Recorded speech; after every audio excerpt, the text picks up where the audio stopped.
No one shall be subjected to torture or to cruel, inhumane, or degrading treatment or punishment. No one shall be subjected to arbitrary arrest, detention, or exile. Universal Declaration of Human Rights, United Nations. You don't put somebody in jail for 3 years for not reporting to their probation officer. You don't put somebody in jail for 3 years for public drunkenness, or for an indefinite term, maybe for life. I mean, these things just don't make sense.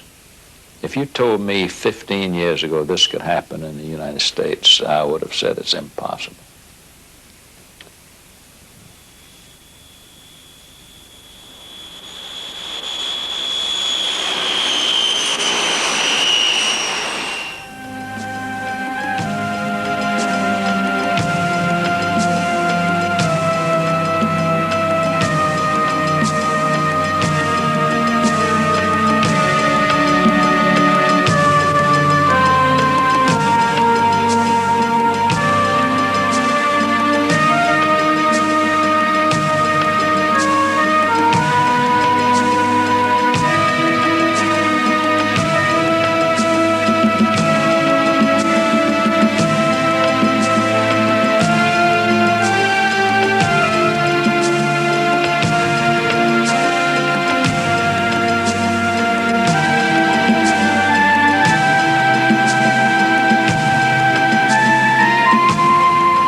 Every 15 days, an aircraft arrives in Havana and taxis on a secluded runway. It is a United States Justice Department plane carrying deported Cubans who have been held in United States prisons for years, deprived of all legal rights. The U.S. Immigration Service has declared them excludables.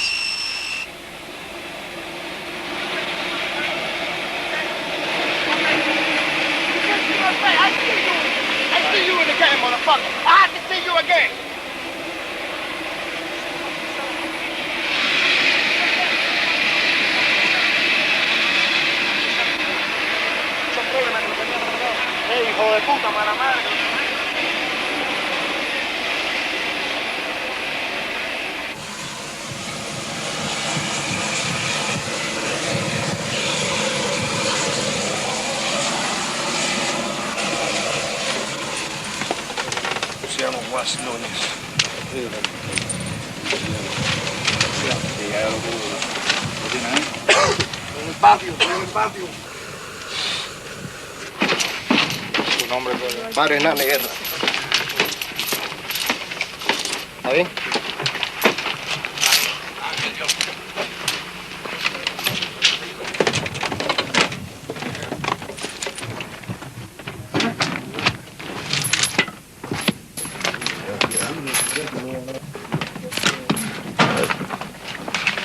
Si quieres, amigo.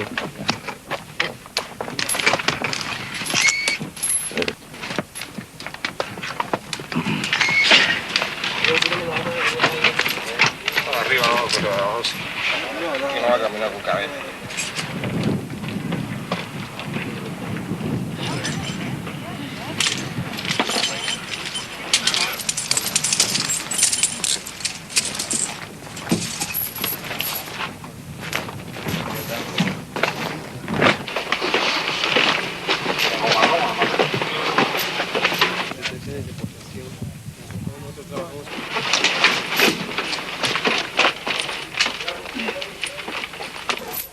Quería venir. Bueno, yo en sí no quería venir, ¿me entiendes? Porque yo me fui de aquí. Yo me fui... Por Mariel. Sí. Y no quería volver. Bueno, no quería volver producto a que es feo después que me fui regresar de nuevo, pero en sí me trataron tan mal que, vaya, lo que yo diga no luce ahora, ¿me entiendes? Porque yo me fui. Y sin embargo yo, por cobarde, me fui de este país, que nunca tenía que haberlo hecho. ¿Por qué? Por quererme vestir un poco bien, tener que poner una buena mujer ropa. Un par de ¿Me entiendes? tenis. Un par de tenis. Cosas Total, materiales. cosas materiales que no valen nada. Cosas que no valen nada.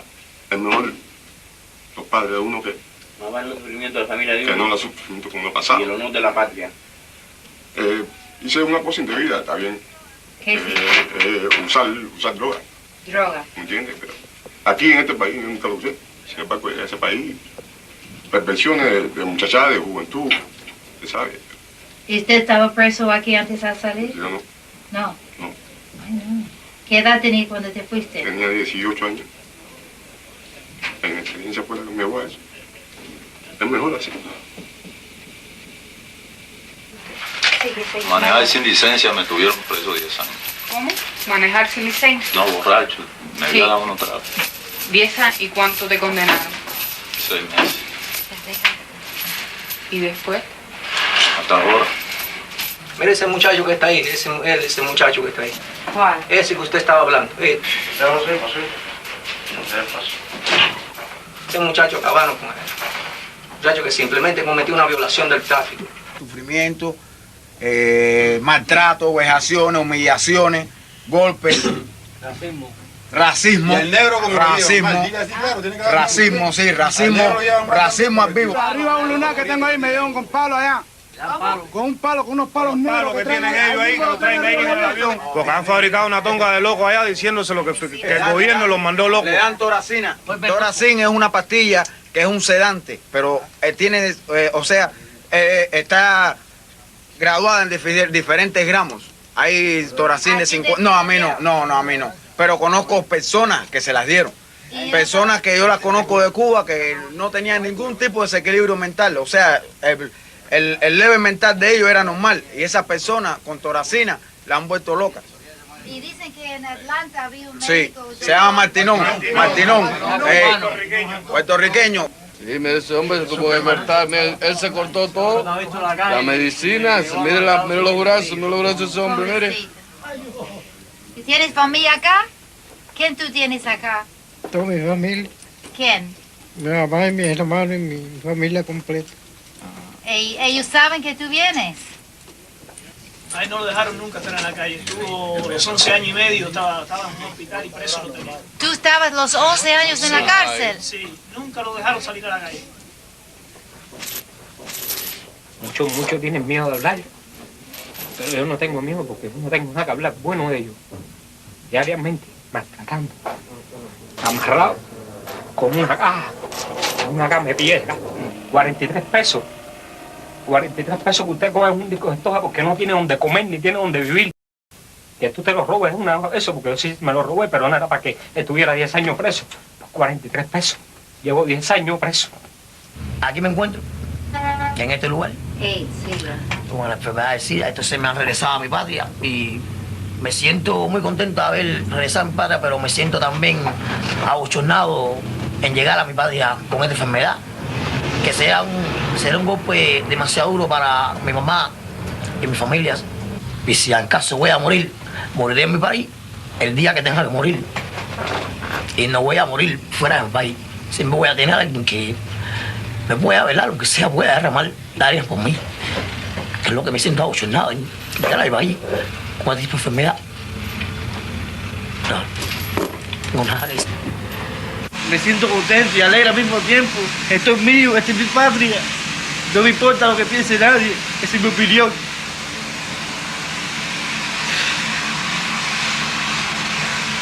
Si hice mal lo que hice, no piensen mal de mí. Era un muchacho solo. He sufrido lo que nadie puede imaginar.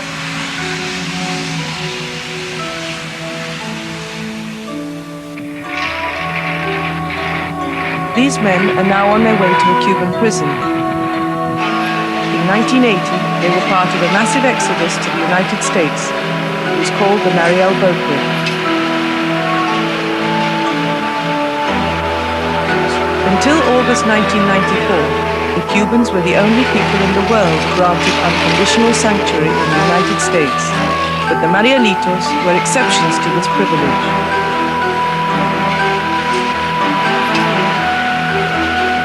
Some of them were incarcerated on arrival to the United States. The majority committed only minor offences and after serving their time were held indefinitely without any charges. In 1984, as part of an agreement between Washington and Havana, Cuba agreed to take back 2,746 excludables. But there are still thousands left in the United States prisons.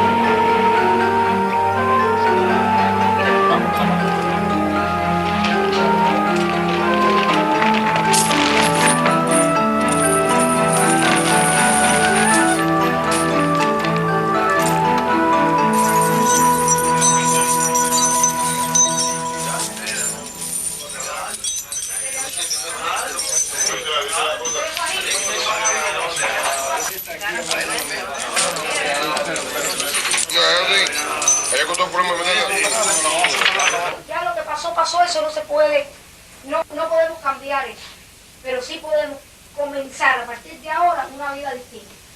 Y nosotros no tenemos problemas con ustedes. Aquí ya hay más de 900 que andan por su libre albedrío. Nadie se ha metido con ellos, a no ser alguno que haya hecho algo incorrecto, pero son los menos. No podemos decir que los que han regresado han traído dificultades porque no es verdad. Los que han regresado, en su mayoría, viven una vida tranquila y feliz. Traten de unirse a la gente que les pueda dar luz. Trabajen, siéntanse tranquilos. Denle tranquilidad a sus familiares, a sus padres, a sus hijos, sus hermanos. Y estoy segura que ellos lo van a entender. Suave, tranquilo. ¿Qué te pasa? Emocionado, se siente emocionado con su patria. Está emocionado. Some of them grieve for their wives and children whom they left in the United States and may never see again.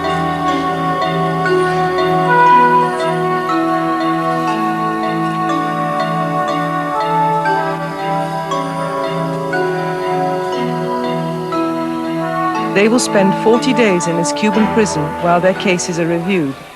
Almost all have been freed.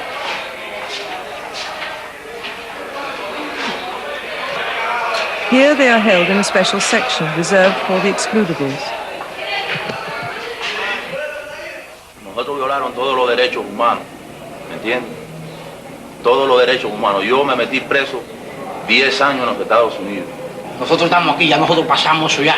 Pero ahí en Talladera todavía hay unos cuantos cubanos que son hermanos de nosotros, que están sufriendo lo mismo que nosotros sufrimos. Allá había un muchacho en Atlanta, no ese lo vi yo, que lo mataron los guardias porque sentí el pataleo. Cuando se le metieron a la celda también y le pusieron la almohada en la boca, lo pusieron lo esposaron de los pies y de la mano y vinieron con una almohada y se la pusieron en la boca. Y entonces se asfixió, ¿entiendes? Entonces los médicos certificaron que le había dado un infarto cardíaco y era mentira, lo habían matado ellos. Entonces, cuando ¿Lo conocías, sabes? Sí. ¿Cómo se llamaba, sabes? Peralta, es de apellido Peralta. Y De Cuba también. sí, de aquí. Yo trabajaba en el hospital con los que decían ellos que eran enfermos mentales. Para mí nunca tenía ningún problema porque eran normales, igual que yo. Pero yo veía que después del transcurso de 3 a 4 meses, esos muchachos no servían para nada. Se volvían un vegetal. Porque lo veía que se volvían las pastillas, los medicamentos, algo le hacían porque se volvían unos vegetales completos. Eso es una tortura lo que hacían.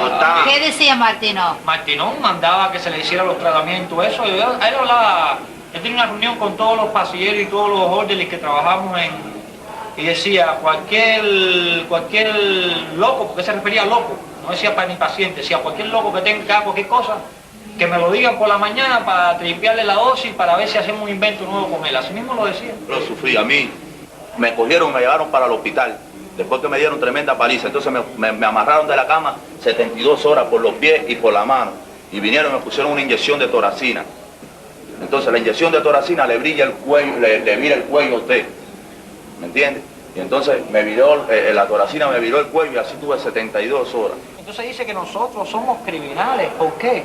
Porque yo mismo hice un cheque y lo hice con una cantidad de dinero la cual no tenía fondos en el banco para cubrirla, que es overbouncing, un checking account. Solamente por eso me vas a poner 4 años, me vas a dar palo, me vas a escupir la comida, me vas a maltratar, me vas a volver loco psicológicamente. Y entonces me vas a deportar para allá diciéndome que me van a fusilar. Que nosotros no sabíamos. Eso principalmente eso le duele mucho y no es físicamente, sino mentalmente lo que nos han hecho. Mentalmente han acabado con nosotros, porque eso es una cosa que jamás olvidaremos. After about a week, family visits are permitted.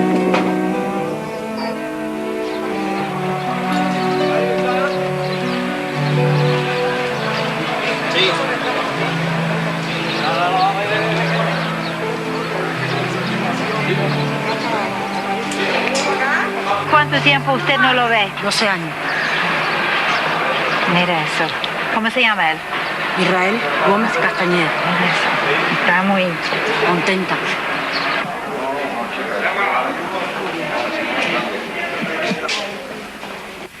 Es una felicidad muy grande para mí volverlo a ver después que me dejó de 12 años, de 9 meses. Que siempre andaba conmigo por el barrio, siempre me tenía arriba, ¿verdad? ¿Cómo tú crees que va a ser ese encuentro? Muy feliz para mí y para él, porque ya lo voy a ver ya de nuevo. Ya.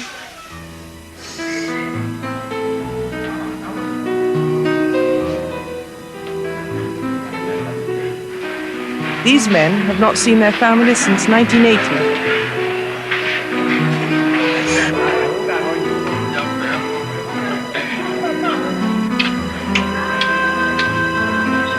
Qué lindo está, ¿viste? Qué grande. Estaba loco por verte.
Is released and goes home to his relatives in Havana.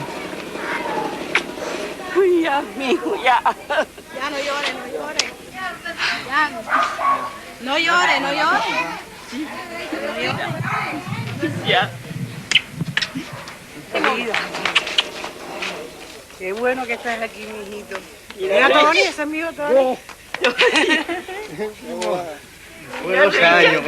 But he is now separated from his American wife and child, who are back in the United States. Pablo Araujo also returns to his Cuban family, but his wife and children in the United States still pray for his return.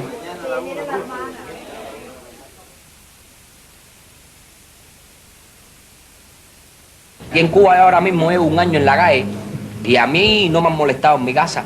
Yo estoy trabajando y todo y a mí no me han molestado. Me han advertido la advertencia como sigue, que si me meto en un problema tengo que ir preso. En Estados Unidos, cuando usted termina de estar preso, usted lo meten en migración tiempo indefinido, sin ninguna ley, sin ningún derecho. ¿Y quiénes son ellos? Mi señora y mis 2 hijas, casados con ella. ¿En Estados Unidos? En Estados Unidos. Ella es americana, ciudadana americana.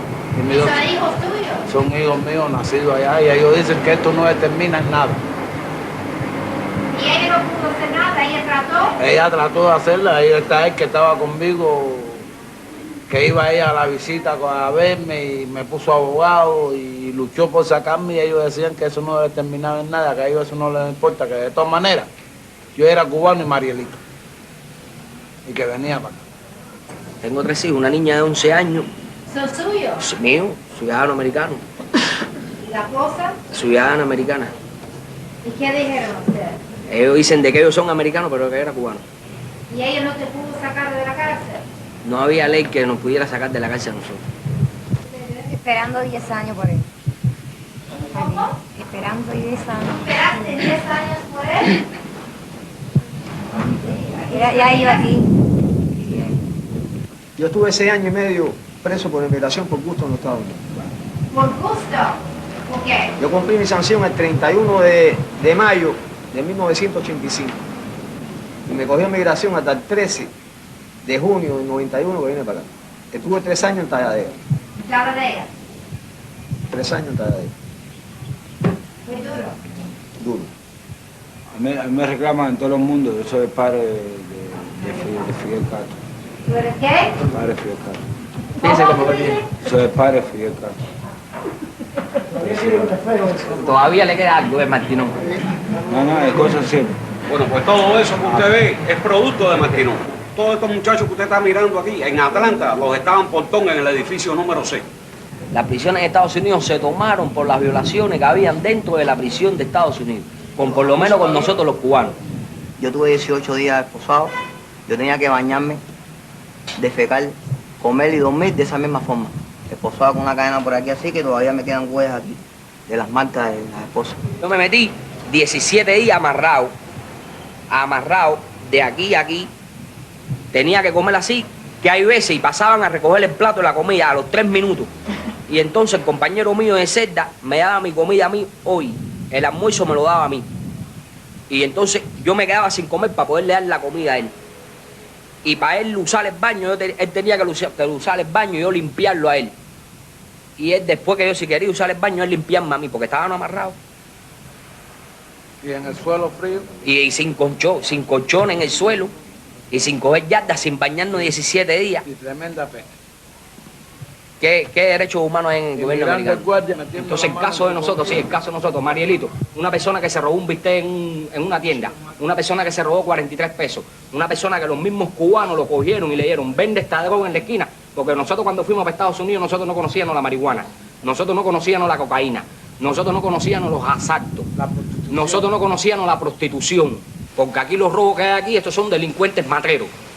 Que se roban una tendera, se roban un bloom y le echan 6 meses, se roban una cartera. Aquí no es delincuencia.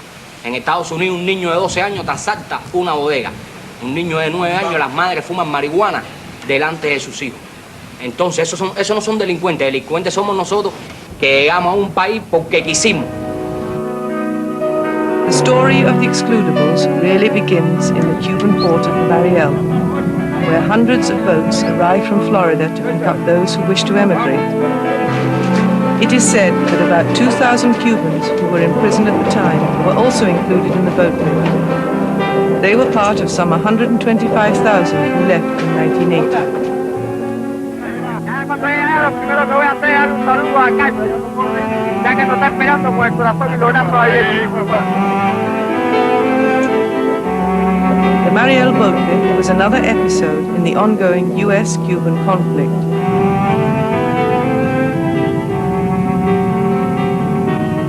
Ahead is the coast of Florida. This is the moment that many have been waiting for.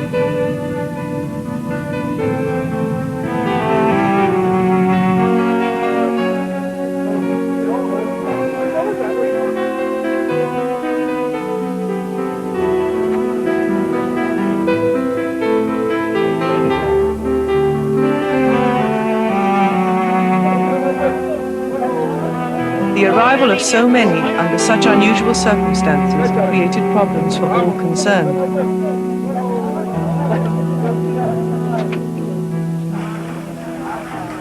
August 1994.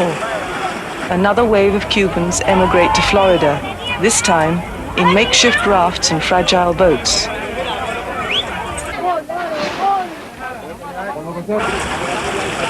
The conflict between the United States and Cuba, which has lasted for over 3 decades, carries a high human cost.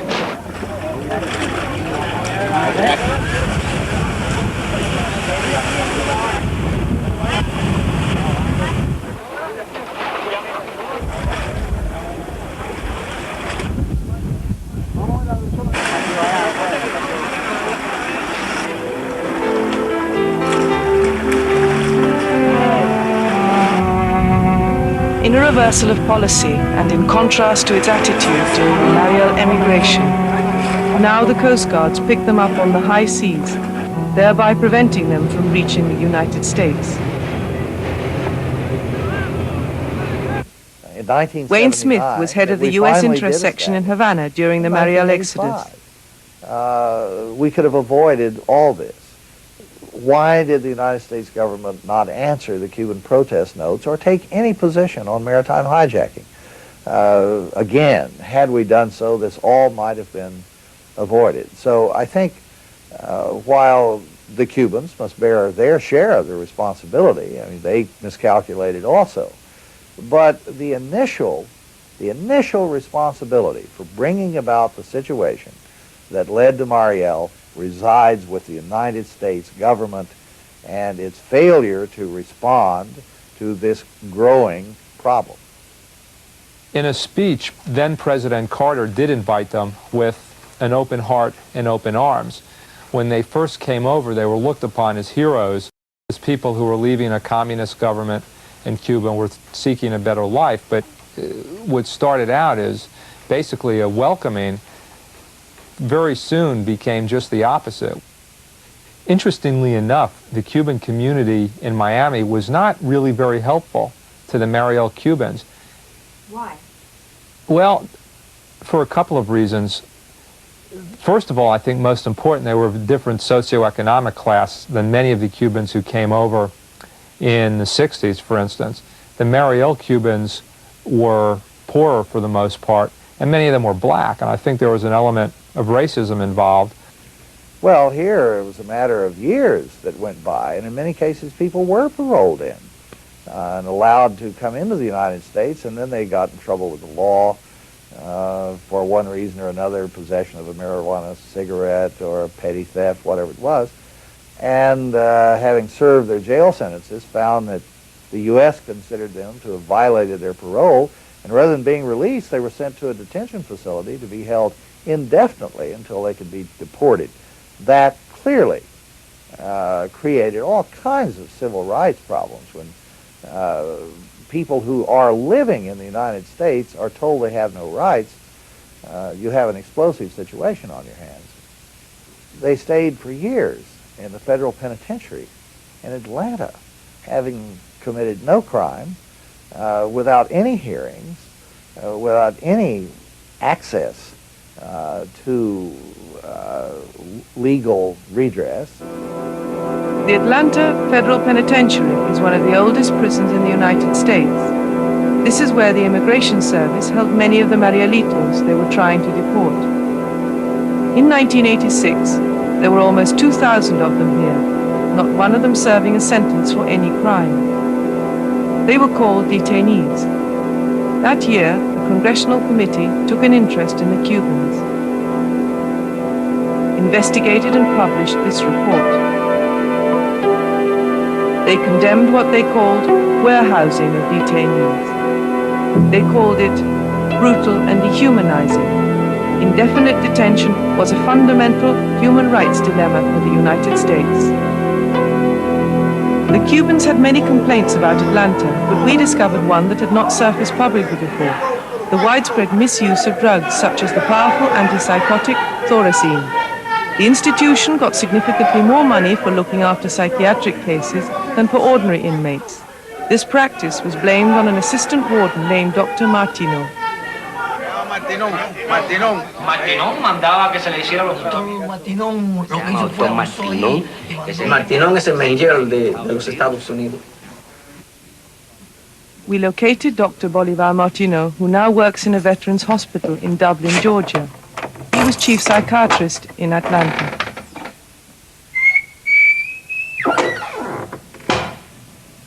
Who were the Marielitos? You had a highly volatile group, black, low education, young male, black male, with little work ethics. The type of people we got were highly impulsive, what we call DDIs, disruptive, disturbed individuals, DDIs.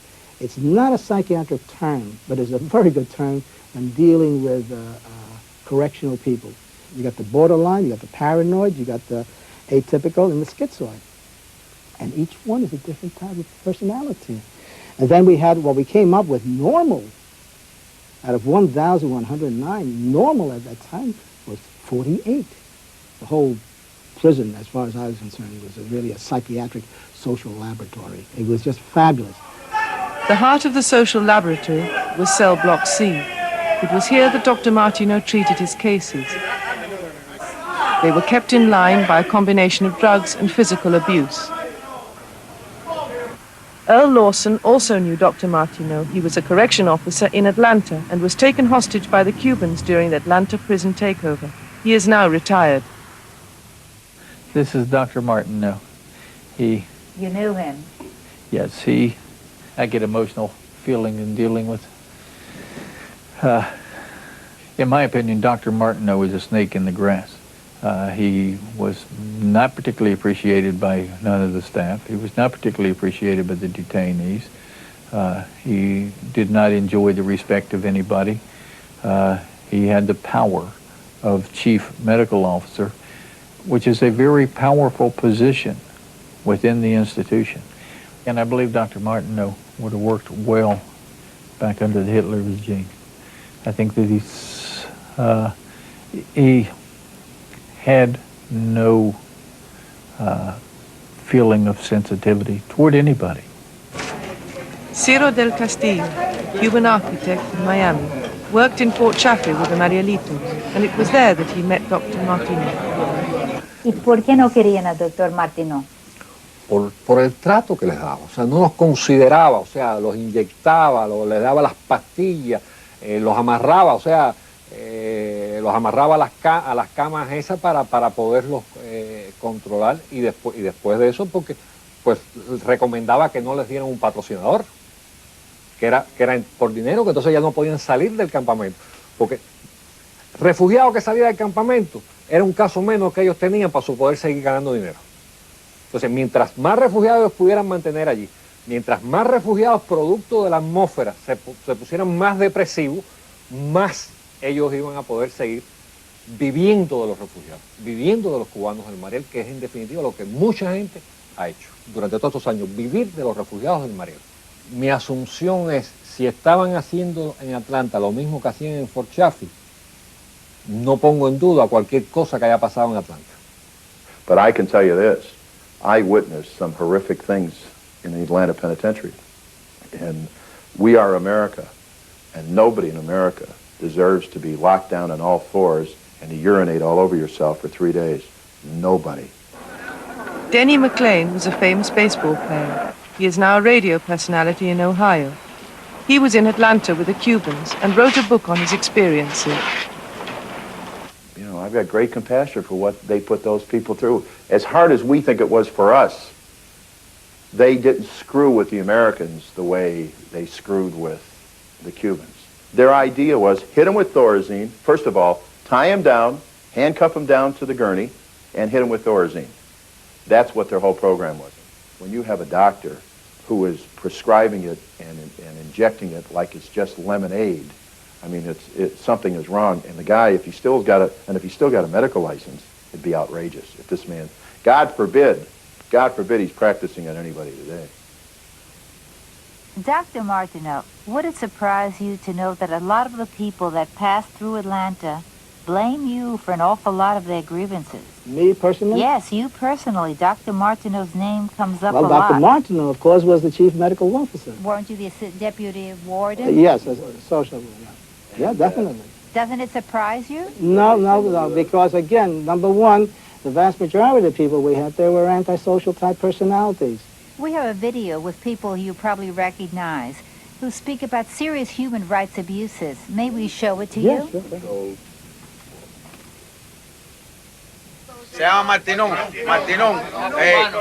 puertorriqueño. Cualquiera llegaba al doctor ese con una enfermedad, entonces lo que hacía era que le decía, no, te vamos a dar toracín, pero algunos cubanos, como ya sabían lo que era el toracín, decían, no lo quiero, entonces le decía, ok, entonces no te lo vamos a dar. Entonces lo que él le hacía era, agarraba a la enfermera y le decía, pónselo en la comida, y se lo mezclaban en la comida.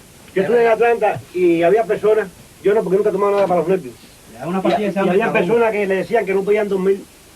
Y él le decía que él le mandaba una pastilla para los nervios, le daba una pastilla que traía más ardor, otra, un jarabe le decía toracina, otra pastilla más, y después al otro día la persona esa amanecía caminando como si fuera un zombie, como si fuera un muerto viviente. Muy cerca vi los abusos que ese hombre cometió y de la manera que él volvía loco de verdad a los cubanos. ¿Cómo los Porque ahora, por ejemplo, usted no podía dormir y entonces usted iba a ver al médico. Entonces, pues enseguida lo remitían para el psiquiatra, a ver por qué no dormía. Y le daba una pastillita por la mañana. Ya ese hombre a las 2 horas caminaba como un autómata. Yo lo veía que ni conocía a nadie. ¡Hey, fulano! Y así, figúrese usted, llegaba a enloquecer. Él experimentaba con los cubanos. ¿Quién va a pensar que ese doctor es Drácula? So, Dr. Martinoff, Dracula, Thorazine, what do you say about this? What do you want me to say? One of his horror stories for so many people. What do you say? Let me put it this way. Our institution was evaluated continuously by the BOP from above. You've got to have a scapegoat in a lot of these things for any reason, for any type of purpose. So you've got to have a scapegoat. And so they take it out on one person. Dr. Martin, you were also accused of trying out medicines on the Cuban detainees for experimental purposes. Trying out what? Thorazine is a normal type of treatment, not on experimental purpose. No medicine that was given there was for experimental purposes at all. What experiment? What purpose? Well, if you take a guy who's bad and then you treat him as though he's mad. No. You take a guy who is bad and you put him in segregation and you leave him there. November 1987, Atlanta erupted. The riot was led by the Cubans, and one of the first people they went looking for was Dr. Martineau. He escaped minutes ahead of his pursuers.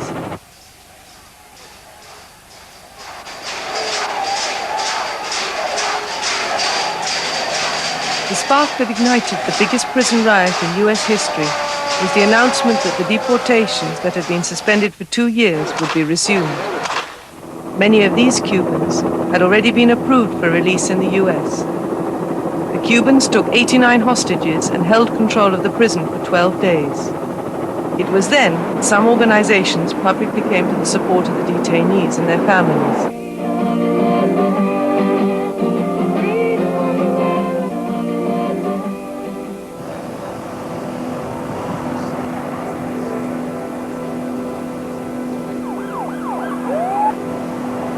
As a result of the takeover, individual hearings were held, and about 60% of the Excludables were released in the US, proving that they were considered fit to live in American society. It was in August 1991 when another prison crisis took place, this time in Talladega Federal Prison in Alabama. The Cuban detainees protested against abusive treatment and called for justice and fair immigration hearings. The takeover lasted for 9 days. Talladega is a high-security prison. It is the last stopover for the Cuban detainees before being deported.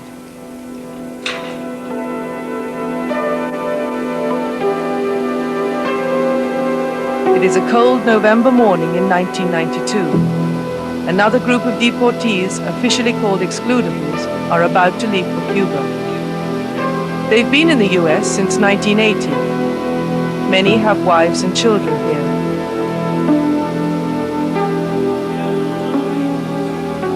When they came up against the law, often for minor offenses, they were sent to jail. But after they served their time, they were picked up as illegal aliens, detained, denied any due process, and then deported.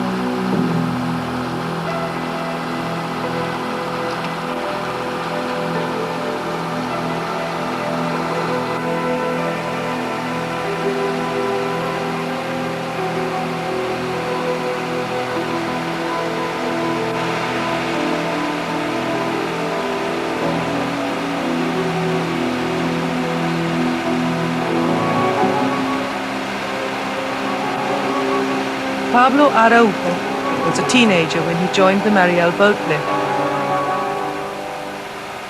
Why you won't send me over there? I got a family here. I have people, you know. When I live in my country, I was only 19 years old, almost, you know. I have my life here now in the United States. I got a good wife. Why you won't separate from the family? The government talks so much about family values, and they try to instill that and raise it in our upbringing, but yet, all of a sudden, I'm married to a man, a lovely, wonderful man, that's brought a lot of joy to our house and to our lives, and because of a mistake that he made, he was incarcerated for 3.5 years, and then just out of the blues, they just take him away. They didn't even call me. They didn't allow him to call me to let me know that he was being deported. They just took him. Everything that he had in the prison, they sent it back to me in boxes. It was like my husband died and nobody knows nothing, and here's his belongings. I love Pablo. He's been a great father to my children. Yeah, I loved him a lot. I felt that he meant more to me than my real father did, because he was there for me more than my real father was. And when they had said he went back to Cuba, I just fell apart in my heart because I loved him so much. I don't understand how they do destroy families and homes, and yet not meet with you, not talk to you, or at least look at your husband or your wife as a person, or even read the file. If they would have read my husband's file, I don't believe that anybody in their right mind or with any conscience or a heart would have sent him back. Detained him.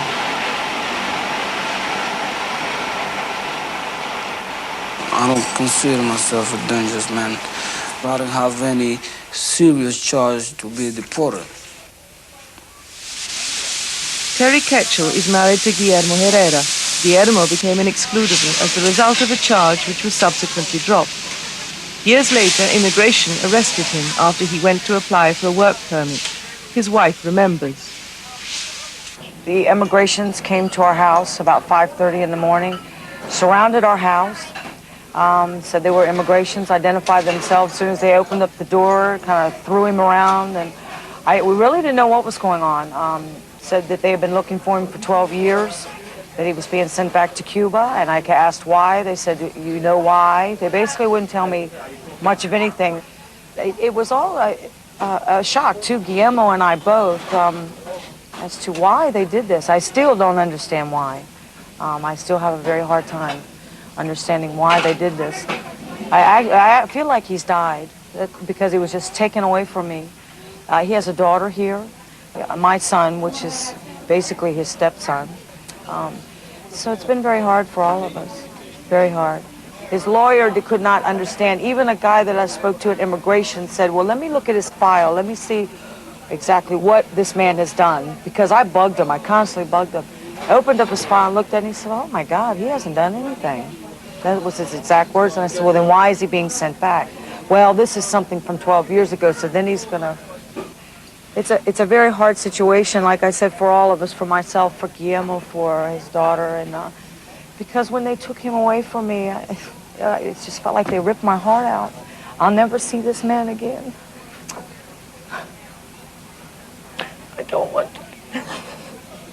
I just don't think it's fair.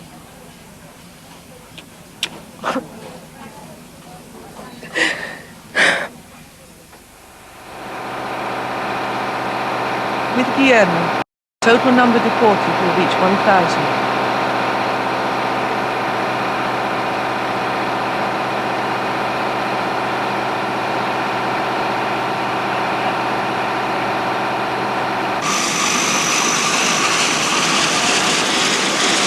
The United States can only deport those whose names appeared on the original list. Today there are over 5,000 Cubans in US prisons. Many who have served their time and are still being held indefinitely. Duke Austin, spokesman for the Immigration Service, wants to send them all back to Cuba. We know of many Marielitos have been deported for minor offenses. For example, the case of Guillermo Herrera. He was leading a normal life with his family, and he was just nabbed and sent back to Cuba on a charge for which he was never convicted. We looked at a totality of their behavior pattern while they were here to determine whether they're going to be repatriated to Cuba. And you're saying, can we consider them being charged with something without ever being convicted? Yes, we can. You're running the risk of deporting people for unproven criminality. You could make that case. You could make that case. And again, I have to say, we don't have to have a conviction on him. We say we've got a record that he committed this offense. And whether or not it was prosecuted or not, we feel that he is likely to, again, establish violent behavior in the United States, and he was returned to Cuba. As the years go by, it seems to me that it's more and more difficult to argue that it's fair to return them to Cuba. I mean, after all, this is 12 years after Mariel. They've been here 12 years now. Returning them at this point, in most cases, I think is rather inhumane. As a matter of fact, every detained Cuban annually gets a panel review by a board of officers of the INS to determine whether or not, in good faith, we think we can put him back out on the streets of the United States. So they annually go through that. Fair hearings have not been held, that the immigration hearings have by and large been kangaroo courts in which the immigration officer comes in, has taken a brief look at the file, asks a couple of questions, and dispenses with the case. It's not a fair hearing. I've been in reviews where they didn't have the file, where the interpretation was poor, where all kinds of things went on, and there's just no guarantee that your review will be a fair one.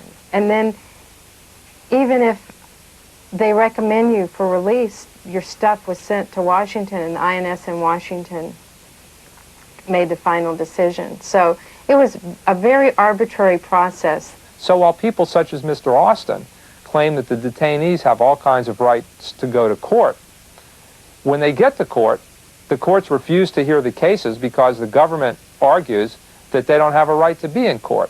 So it's really a statement that's not true. Judge Shub, you ruled that the Cubans should be given fair hearings, but your decision was overturned. Why do you think this has happened? I think a mistake was made initially.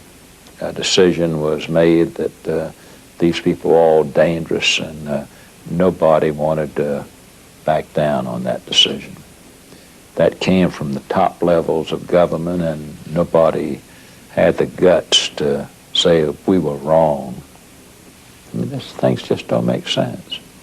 If you told me 15 years ago this could happen in the United States, I would have said it's impossible. The Cuban detainees are not held in Atlanta anymore. They're scattered around the U.S. in 34 federal penitentiaries and in state and county jails in 16 states. This is Terre Haute, Indiana Federal Penitentiary. Supposed to go to Maine or the farm camp? Driver, you can go ahead and pull up and drop those folks off and they come inside the front entrance. Thank you. Okay. Haven't all the Cubans in this prison served their sentences in full? The majority that is true. The majority here are not under sentenced convictions at this point. But at the same time, they are being held under the authority of the Immigration Service, who isn't able to deport them, and it's a very difficult situation. Hopefully, the persons that we hold at some point most of them will probably be returned to Cuba. In this unit, there are 140 Cubans locked in their cells, and not one of them has a charge pending.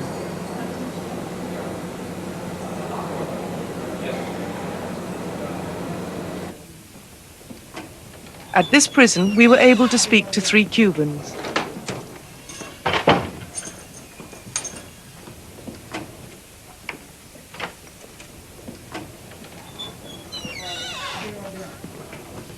Yo personalmente era un hombre libre en Cuba, yo era profesor de una escuela primaria en Cuba. Llevo aproximadamente 5 años y medio detenido por inmigración, o sea que cumplí mi condena hace 5 años y unos meses. Cumplí mi condena en 1988. Yo vine a la prisión joven y he tenido muchos problemas y mayormente he sido víctima porque hay muchos presos malos. Yo no tengo violencia en mi récord. No hay armas, no hay droga, nada. A nosotros nos han tenido durante años y cada vez que vamos al panel nos niegan el panel. El panel de migración. El panel de migración no nos niega.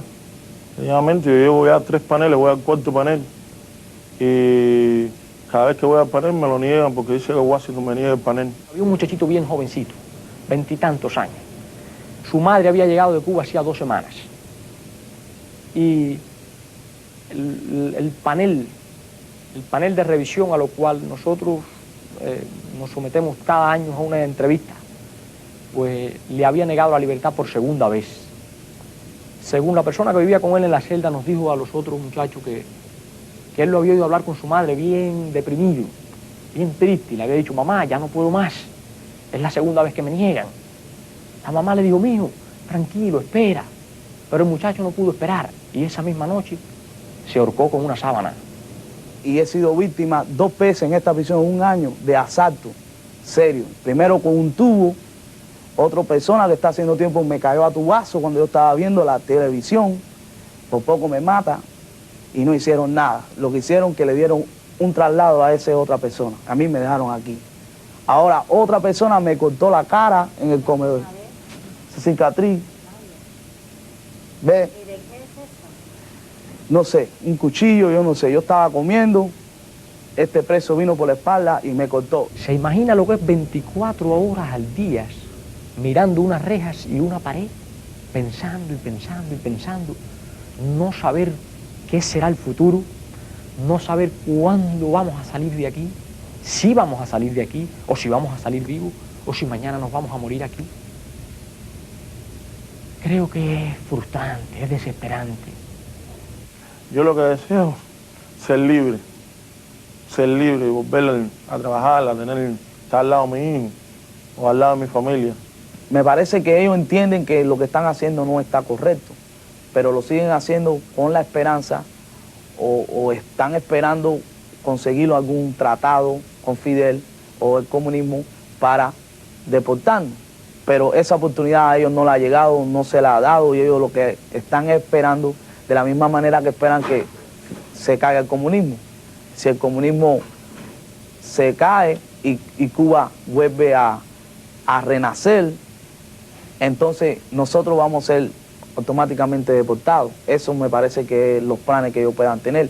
Pero mientras tanto nosotros estamos atrapados dentro de las circunstancias políticas de 2 países que nosotros no tenemos nada que ver con la política. Somos seres humanos, se nos niega todos los derechos y yo no veo ningún tipo de derechos humanos que se aplique con nosotros.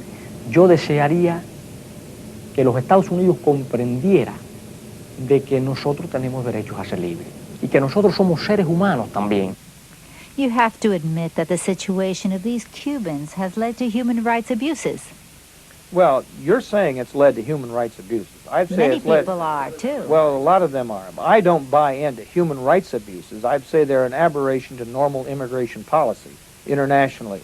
The United States has ignored international law at home. And ironically, there's no dispute that the treatment of the Mariel detainees is in violation of international law. The United States government has admitted that fact in court. That's not in dispute.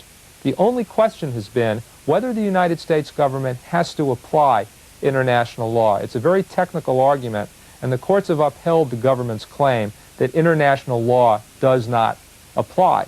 There's still thousands of people being held without a resolution to their case. Some decision has to be made. Some disposition has to be made, and after, and this is the crucial thing, after really fair hearings. I do not believe at this point you can have a fair hearing before an immigration court. I think it would have to be before some impartial body. Judge Shub, when you look back at all that has happened, what do you feel? I feel someday, with the passage of time, that